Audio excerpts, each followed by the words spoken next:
E aí, galera, tudo certo com vocês? Eu espero que estejam todos bem. A nossa aula de hoje é tecido epitelial. Vem comigo!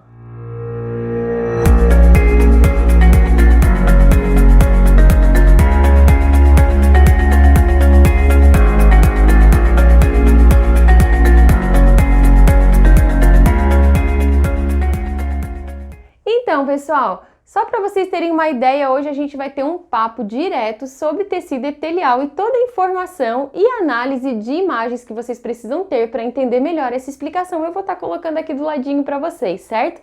Ao final, nós temos o nosso resumindo e não esqueçam de, depois de fazer aquele esquemão de estudo no seu caderno, você precisa consolidar esse conhecimento resolvendo exercícios e testando o seu conhecimento, beleza? Isso é de praxe, mas é sempre bom lembrar, né? Tecido epitelial faz parte de uma parte na biologia que a gente chama de histologia. Histologia animal, para ser mais preciso. Histologia animal é a parte da biologia que estuda os tecidos que compõem os órgãos dos animais. Como assim tecido? Tecidos são conjuntos de células semelhantes que trabalham em equipe, ou seja, elas não são iguais, mas elas trabalham para tornar uma estrutura funcional. Nos animais, nós temos 4 tipos de tecidos principais: tecido epitelial, conjuntivo, muscular e tecido nervoso. Claro que conjuntivo tem um monte de tecido conjuntivo. Dentro do conjuntivo eu tenho os propriamente dito, eu tenho os tecidos especiais como adiposo, cartilaginoso, ósseo e hematopoético, que é o sangue. Cada tecido desse tem várias funções, mas é sempre importante a gente lembrar de uma principal. Por exemplo, o tecido epitelial, ele é conhecido por ser um tecido de revestimento. Tá revestindo? É tecido epitelial. Tá, professora, mas essa é a função dele? A função dele é revestimento? Depende do que ele está revestindo, ele vai ter funções secundárias. Por exemplo, se ele estiver revestindo o intestino, ele também vai ajudar no processo de absorção de nutrientes. Se ele estiver revestindo os alvéolos, ele vai ajudar no poder de trocas gasosas. Se ele estiver revestindo a nossa pele, ele vai ajudar como proteção. Então ele tem outras funções. Além do mais, o tecido epitelial ele forma as glândulas do nosso corpo. Então ele também tem função secretora, né? Assim como o tecido conjuntivo, ele é conhecido por ser um tecido de sustentação e preenchimento. Ah, mas ele faz só isso? Olha só, o tecido hematopoético, que é o sangue, ele é responsável pelo transporte de gases e nutrientes para todas as células do nosso corpo. Além disso, ele é responsável pela defesa porque nele tem os leucócitos, que produzem anticorpos, para combater agentes infecciosos. Então, há outras funções. Só que de forma massiva, pensou em tecido conjuntivo, ele é um tecido de preenchimento e sustentação. Assim como o tecido muscular, ele compõe ali os músculos que formam o nosso organismo, tanto liso quanto estriado esquelético ou estriado cardíaco, e ele tem função de movimentação por meio de contração e distensão das suas células. E eu ainda tenho o tecido nervoso, que quase todo ele é formado por neurônios, que são células que fazem a transmissão dos impulsos nervosos, mandando comando para que outras células possam trabalhar. Ou seja, todo o processo de transmissão de informação acontece por meio do tecido nervoso. Nosso foco de hoje, gente, é tecido epitelial, esse tecido que a gente chama de tecido de revestimento. Quais são as características histológicas desse tecido? Primeiro, que ele pode ser formado pelos 3 folhetos embrionários. Eu tenho tecido de revestimento, por exemplo, os endotélios. Os endotélios são epitélios. Epitélio, quando a professora falar essa palavrinha epitélio, quer dizer que é um tecido de revestimento epitelial, certo? Porque a gente classifica o tecido epitelial como epitélios, que são os tecidos de revestimento, e os glandulares, que são os que formam as glândulas. Então, tudo que vier falando assim, é um epitélio. Então é porque é um tecido epitelial, de revestimento, beleza? Então, olha só, eu tenho os endotélios. Os endotélios são epitélios que revestem internamente os vasos sanguíneos, os capilares. E eles são formados por endoderme. O pericárdio, ele é um endotélio que ele reveste o coração e ele é formado pela mesoderme. Já a epiderme, ela é um epitélio que reveste a nossa pele e ela foi formada pela ectoderme. Então ele é um tecido que ele é formado pelos 3 folhetos embrionários. E quais são as características histológicas que eu encontro nele? Se eu for observar um tecido epitelial No microscópio, eu já vou conseguir perceber uma coisa: as células são muito parecidas umas com as outras, então há uma uniformidade celular. Além disso, elas são super grudadinhas umas nas outras. Isso faz com que elas não tenham, ou se tiver, tem muito pouco, substância intersticial ou substância intercelular. Ou ainda você pode encontrar na sua prova matriz intersticial. O que é isso? Matriz intersticial são substâncias que existem entre uma célula e outra. Como no tecido epitelial essas células são muito grudadinhas umas nas outras, e a gente chama elas de justapostas, porque elas estão super juntinhas umas nas outras. A gente diz que ou não tem essa matriz, ou se tem, é muito pouco. Elas são super grudadas umas nas outras porque a membrana plasmática de células epiteliais possuem especializações. Que tipo de especialização que eu posso encontrar numa membrana plasmática de célula epitelial? Eu posso encontrar desmossomo, que são compostos proteicos que vão, de certa forma, grampear uma célula na outra. Eu posso ainda encontrar zônulas de oclusão e adesão, que são compostos glicoproteicos que vão manter essas células ainda mais aderidas. Eu posso encontrar junções aderentes, que são formatos diferenciados na membrana que vão fazer que elas se encaixem como se fosse um quebra-cabeça. Além disso, eu posso encontrar hemidesmossomos. Ai, professor, o que é isso? É quase um desmossomo, só que o desmossomo ele gruda uma célula na outra lateralmente. E o hemidesmossomo, ele conecta a célula à parte basal dela. Eu sempre vou encontrar, abaixo do meu tecido epitelial, uma camada basal. E essa camada basal, ela vai estar conectada a um tecido subjacente. E esse tecido subjacente, gente, quase sempre vai ser um tecido conjuntivo, altamente vascularizado. Por quê? Porque o tecido epitelial, ele é avascular, ele não tem vasos sanguíneos. Meu Deus, professor, as células vão todas morrer sem oxigênio e sem nutriente. Elas não morrem porque o tecido subjacente envia oxigênio e nutrientes para as células acima por difusão, por um processo de transporte entre membranas. Por isso que ela se mantém ativa, beleza? Então, olha só quais são as características histológicas de um tecido epitelial. Células justapostas, com bastante especializações entre membranas para mantê-las super aderidas. Elas têm pouca ou nenhuma matriz intersticial, elas são avasculares e elas possuem uniformidade celular. Qual é a função? Eu posso pegar o tecido epitelial e dividir eles em epitélios, que são os tecidos de revestimento. E eu posso classificar eles como glândulas. E aí nas glândulas a gente vai encontrar 3 tipos de glândulas que elas variam conforme como elas foram formadas. Todas as glândulas elas são formadas de uma invaginação do tecido epitelial. Só que depende como ocorreu essa formação, ela vai dar origem a uma glândula exócrina, a uma glândula endócrina ou uma glândula mesócrina, também conhecida como mista. Por exemplo, se essa invaginação ela não foi por completa, ou seja, ainda ficou um ducto, essa glândula eu vou chamar de exócrina, porque toda substância que ela produzir, ela vai lançar para um ducto, para o meio externo. Glândulas exócrinas são as glândulas lacrimais, mamárias, sebáceas, sudoríparas, que elas secretam a substância e elas lançam essa substância por um ducto para fora, para o meio externo. As glândulas endócrinas, elas quando vão se formar, elas se fecham e elas formam uma porção e nessa porção elas vão gerar a substância. A substância gerada por uma glândula endócrina se chama hormônio, que atuam como reguladores do nosso organismo e a gente vai ter uma aula só sobre isso falando de sistema endócrino. Todo o hormônio produzido numa glândula endócrina é lançado direto na corrente sanguínea. E aí eu tenho as glândulas mistas, como é o caso do pâncreas, que produz suco pancreático e larga por um ducto, atuando como exócrino, mas também produz insulina e glucagon, que são hormônios, e lança na corrente sanguínea, atuando como endócrina. Nesse caso do pâncreas, eu digo que ele é uma glândula mista ou também conhecida como glândula mesócrina. Agora, sobre os epitélios de revestimento, eu posso classificar eles conforme a quantidade de camadas de células que eles têm. Se ele tiver só uma camadinha de célula em cima de uma camada basal, eu tenho um epitélio simples. Olha um exemplo de onde eu encontro o epitélio simples. O epitélio que reveste os alvéolos pulmonares, ele é simples, ele é só uma camadinha de célula, justamente para facilitar as trocas gasosas.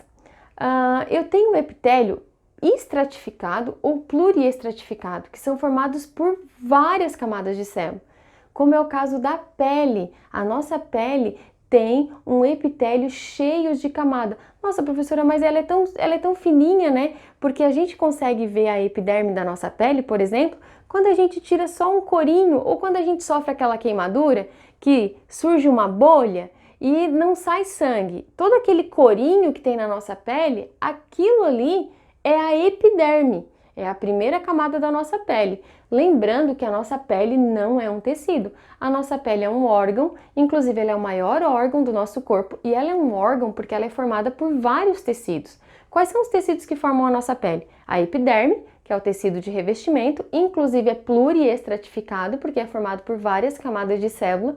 Abaixo da epiderme eu tenho uma derme, que é tecido de conjuntivo propriamente dito, que eu tenho alta vascularização, eu tenho muitas terminações nervosas ali nessa região. E abaixo da derme eu tenho um tecido conjuntivo especial chamado de tecido adiposo, que eu chamo de hipoderme, que é onde está localizado a gordura, né? Que tem ali a função de proteção contra choques mecânicos, né? Atua no controle da temperatura e que também atua como reserva energética. Então a nossa pele, ela é um órgão e ela é formada por esses tecidos: epiderme, derme e hipoderme. Na epiderme, gente, tem tantas camadas que eu divido essas camadas, porque elas têm características diferentes. Então, como você pode estar analisando aí na figura ao lado, o que vocês estão observando? Ela tem uma camada basal, ela tem em cima da camada basal uma camada espinhosa, em cima da camada espinhosa ela tem uma granulosa, em cima da granulosa ela tem uma camada lúcida e ainda ela tem uma camada córnea em cima da lúcida. E se a gente for parar para observar, lá na camada basal, a célula ela é bem cúbica.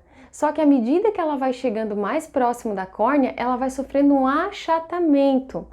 O que eu encontro nessas camadas de bem importante? É importante vocês saberem que já na epiderme eu tenho mecanorreceptores táteis, ou seja, eu tenho células sensitivas que conseguem perceber algumas sensações, sensações de frio, sensações de calor, né, sensações de dor. Então eu já encontro terminações nervosas nessa região. Além disso, eu encontro duas células especiais. Uma célula chamada de melanócito, que ela está mais próximo da camada basal. O melanócito é uma célula que produz melanina. A melanina é uma proteína que ela envolve o núcleo celular quando ela entra em contato com radiação ultravioleta. E ela faz com que aquela parte envolvendo o nosso núcleo proteja o nosso DNA. Então, os melanócitos são células que produzem melanina, que é uma proteína. Essa melanina, ela recobre o núcleo, impedindo que a radiação ultravioleta danifique o material genético que está ali dentro. Como a melanina tem coloração, essa coloração acaba, né, dando cor à pele. Quanto maior a exposição à radiação ultravioleta, mais melanina os melanócitos vão produzir. Além disso, tem os queratinócitos. Queratinócito é uma célula. Ó, terminou com ócito, gente. Na biologia, terminou com ócito, terminou com blasto, terminou com clasto, é nome de célula, tá? Então, olha só, o queratinócito é uma célula e ele produz uma substância chamada de queratina. A queratina, ela é uma proteína e ela tem como função impermeabilizar a nossa pele. Ela tem uma função protetiva, ela impermeabiliza a nossa pele para evitar a entrada de agentes patogênicos. Só que o que acontece? À medida que as minhas células vão ficando velhas, elas vão ficando muito impregnadas de queratina. Então ela tem tanta queratina que essas células elas acabam morrendo. E quando elas morrem, elas formam essa camada córnea. A camada córnea, gente, eu não tenho em todos os locais do nosso corpo, mas eu tenho em locais que, por exemplo, sofrem com bastante impacto, como é a parte de palmatória. Então eu encontro muita camada córnea na região abaixo dos meus pés, né, na palma dos pés e na palma das mãos, certo? Pessoal, só para a gente terminar essa parte aí sobre tecido epitelial, é importante a gente lembrar que esse tecido ele tem um poder bem alto de regeneração. Então, se eu for observar, por exemplo, as camadas que formam a epiderme, na camada basal há uma intensa atividade mitótica, ou seja, elas estão em processo de renovação celular o tempo todo. Então, esse processo de morte celular, à medida que elas vão envelhecendo e vão ficando impregnadas de queratina, isso é um processo natural. Inclusive, a impregnação de queratina que existe nas camadas mais superficiais, elas acabam protegendo o nosso organismo contra a entrada de muitas impurezas, contra a entrada de agentes que possam causar algum problema na nossa saúde. Então, gente, só mais uma coisa, além das especializações de membrana para que uma célula se mantenha grudada na outra, as células epiteliais elas também podem ter outras especializações, como a presença de cílios, a presença de microvilosidades. Por exemplo, o nosso intestino ele é formado por células que possuem microvilosidades. O revestimento interno do nosso intestino delgado, ele tem, microvilosidades. Por quê? Porque essas microvilosidades, elas aumentam a área de absorção de nutrientes. Então, é uma especialização que eu encontro nas células epiteliais que formam, esse epitélio de revestimento intestinal. Outro epitélio também bem importante é o que reveste internamente as vias aéreas, como a traqueia, como os brônquios. Eles possuem cílios como especialização e eles possuem também células mucosas que produzem muco, E esse muco produzido pelas células mucosas junto com os cílios, protegem também essa região contra a invasão de agentes que são patogênicos. Na traqueia, gente, eu encontro um tipo de epitélio chamado de pseudoestratificado. Como assim, professora? Tu disse que tem o simples e o estratificado. O que seria um pseudoestratificado? É um falso estratificado? Quando eu vou olhar no microscópio um pseudoestratificado, parece que tem duas camadas. Mas se eu for observar bem, só tem uma camada. Só que o que acontece? As células são colunares e os núcleos estão em locais desordenados. Então a impressão que eu tenho é que tem duas camadas. Parece um estratificado, mas na verdade ele é um simples. Então por isso que a gente chama de pseudoestratificado. Gente, para finalizar a nossa aula, vamos ao nosso resumindo!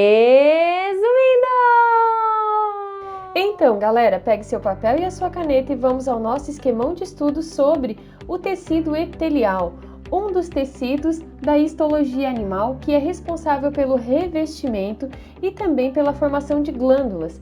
Tem como características principais o fato de ser formado por células justapostas com pouquíssima ou nenhuma substância intercelular.